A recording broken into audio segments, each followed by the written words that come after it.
Hair oil के नाम पे कहीं आपके दिमाग में ये सारे सवालात तो नहीं आ रहे कि अरे भाई मुझे तो हेयर ऑयल लगाना पसंद ही नहीं है, या फिर सुबह काम पर जाना है, या फिर हेयर ऑयल के बाद शैम्पू करने में बहुत ज़्यादा टाइम लग जाता है, या फिर आपको उसका चिपकूपना पसंद नहीं है।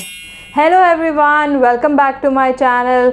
सो जी, वीडियो शुरू करने से पहले मुझे कमेंट सेक्शन में जाकर ज़रूर बताएं कि क्या आपके साथ भी ऐसा होता है कि जब बाल लंबे होने लगते हैं तो दिल करता है कि बाल छोटे हो जाएं, और जब बाल छोटे हो जाते हैं तो दिल करता है भाई कि ये रातों रात लंबे हो जाएं। अगर आपके साथ भी ऐसा ही होता है तो कमेंट सेक्शन में जाकर मुझे ज़रूर बताइएगा। और हाँ, कमेंट सेक्शन तक जाते जाते रास्ते में एक रेड कलर का सब्सक्राइब का बटन आएगा, उसको क्लिक करके उसको ग्रे का कर दें और साथ में जो नोटिफिकेशन की घंटी है वो भी प्रेस कर दें। इस वीडियो के एंड में मैं आपको बताऊंगी कि सब्सक्राइब करना क्यों ज़रूरी है। तो जी, हम बात कर रहे थे कि अगर हेयर कट करवाने के बाद अब आपका दिल चाह रहा है कि भाई हफ्तों में दिनों में आपके बाल लंबे हो जाएं फिर से, लेकिन आपको समझ नहीं आ रहा कि ऐसा कैसे मुमकिन है। तो इस वीडियो में मैं आप लोगों के लिए एक ऐसा हेयर ऑयल लेकर आई हूँ। हेयर ऑयल के नाम पे कहीं आपके दिमाग में ये सारे सवालात तो नहीं आ रहे कि अरे भाई मुझे तो हेयर ऑयल लगाना पसंद ही नहीं है, या फिर सुबह काम पर जाना है, या फिर हेयर ऑयल के बाद शैम्पू करने में बहुत ज़्यादा टाइम लग जाता है, या फिर आपको उसका चिपकूपना पसंद नहीं है। अगर वाकई में आप लोगों के दिमाग में इस तरह के सवालात उठ रहे थे तो मैं इस वीडियो में आप लोगों के लिए कोई हेयर ऑयल लेकर नहीं आई हूँ। जी हाँ, इस वीडियो में मैं आपके लिए लाई हूँ एक ऐसा हेयर टॉनिक जो अगर आप रोज़ भी इस्तेमाल करेंगे तो इसका कोई नुकसान नहीं है, और हेयर ऑयल की तरह ये चिपकता भी नहीं है, और इसे लगाने के बाद आपको नहाने की भी ज़रूरत नहीं है। मतलब आप इसे लगाकर आराम से ऐसे घूम फिर सकते हैं। बस इस हेयर टॉनिक की शर्त यह है कि आपको इसे रेगुलरली यूज़ करना है, रिलीजियसली यूज़ करना है, और इसके साथ कोई दो नंबरी नहीं करनी है। और भाई इस हेयर टॉनिक की सबसे अच्छी बात यह है कि इसके इंग्रेडिएंट इतने आसान और इतने सस्ते हैं कि आपको बिल्कुल भी बाहर जाकर कोई एक्स्ट्रा इंग्रेडिएंट ख़रीदने की ज़रूरत नहीं है। ये सिंपली आपको अपने किचन में मिल जाएंगे। जी हाँ, आपने बस करना ये है कि इस वीडियो को ख़त्म करने के बाद अपने किचन में जाना है, उन इंग्रेडिएंट्स को जमा करना है और इस रेमेडी को तैयार करना है।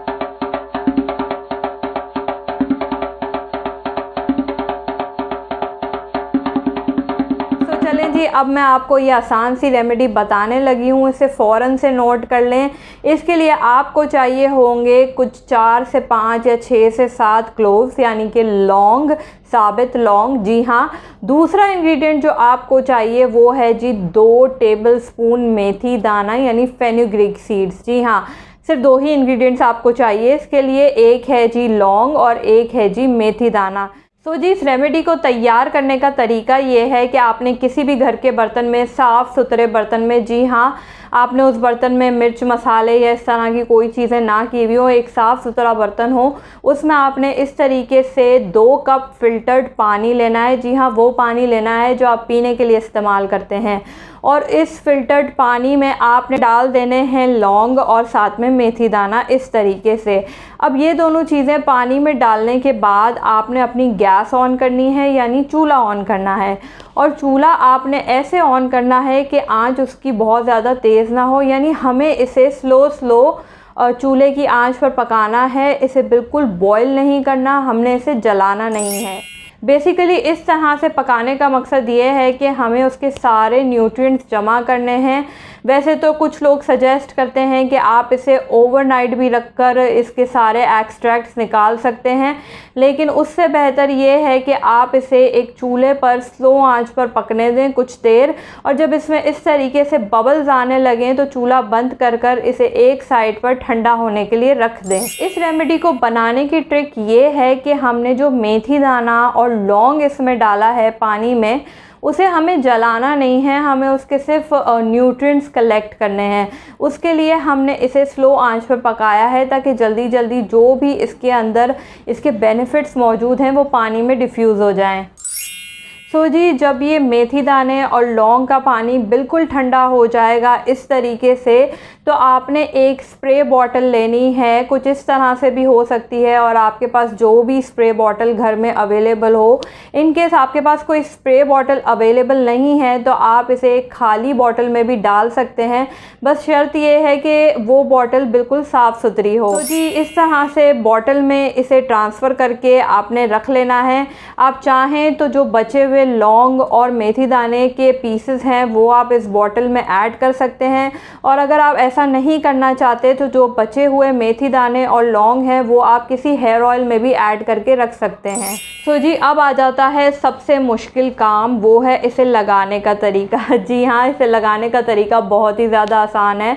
सिंपली आपने रोज़ रात सोने से पहले इस तरीके से अपने बालों को पार्टीशन करना है। जी हाँ, आपको इसे रूट्स में लगाना है, इसलिए ज़रूरी है कि आप बालों को अच्छे से इस तरीके से पार्टीशन करें कि ये आपकी जड़ों में स्प्रे हो जाए, यानी हमें इस पानी को हमारी जड़ों तक पहुंचाना है। जैसा कि आपको नज़र आ रहा है कि मैं ये पानी ना सिर्फ अपनी जड़ों पर लगा रही हूँ बल्कि अपने पूरे बाल पर भी लगा रही हूँ। जी हाँ, आप आराम से इसे पूरे बालों पर भी लगा सकते हैं, और अगर आप चाहें तो सिर्फ जड़ों पर भी लगा सकते हैं। इसके लगाने के बाद एक बहुत इम्पॉर्टेंट स्टेप है, वो है मसाज। जी हाँ, जब आप इसे अपने बालों में लगाना शुरू करेंगे तो ऑब्वियसली आपके बाल हल्के हल्के गीले होंगे। आपने बहुत लाइटली अपनी उंगलियों से अपने रूट्स में एक मसाज करना है। वो मसाज हम इसलिए कर रहे हैं ताकि हमारा ब्लड सर्कुलेशन, जो सर का ब्लड सर्कुलेशन है, वो इंक्रीज़ हो जाए। तो जी इस रेमेडी के दो इम्पॉर्टेंट स्टेप हैं। पहला तो है कि आपने इस टॉनिक को अपने बालों में लगाना है, चाहे आप किसी भी फॉर्म में लगा लें। अगर आपके पास स्प्रे बॉटल नहीं है, नॉर्मल बॉटल है, तो आप इसे कॉटन की मदद से भी बालों में लगा सकते हैं, उंगलियों की भी मदद से बालों में लगा सकते हैं। एम एस के हमें इसका जो भी पानी है वो अपने सर की जड़ों तक पहुंचाना है। और सेकंड इम्पॉर्टेंट स्टेप है वो है मसाज। जी हाँ, हमें हल्के हल्के हाथों से मसाज करना है, बिल्कुल चंपी नहीं करनी, हमें सिर्फ नॉर्मल मसाज करना है ताकि जो हमारे रूट्स में ब्लड सर्कुलेशन है वो इंक्रीज़ हो।